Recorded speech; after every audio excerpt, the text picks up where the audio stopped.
Tira ang karagatan. Panoorin nyo guys ang kwentong ito hanggang dulo.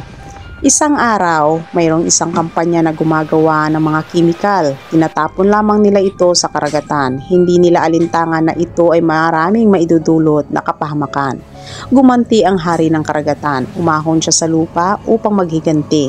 Sabi niya rito, "Sinira niyo ang aming karagatan, kaya sisirain ko rin ang inyong kalikasan. Kaya ganito ang ganti niya." Isang araw nagising ang aso. Ito pala ay utos ng Panginoon. "Gisingin mo ang mga tao at magbalik loob sa akin," sabi ng aso sa mga tao. Kaya ang aso gumawa ng paraan para maibalik ang kabutihan ng isang hari ng karagatan. Magsidasal kayo ng mataimtim dahil ito lang ang paraan para mailigtas natin ang ating kalikasan. Ganito nga rin ang ginagawa ng aso hanggat isang araw bumalik ito sa kabutihan. Umiiyak ng tulong, sabi niya, "Sinira nila ang aming karagatan kaya gumaganti lamang ako."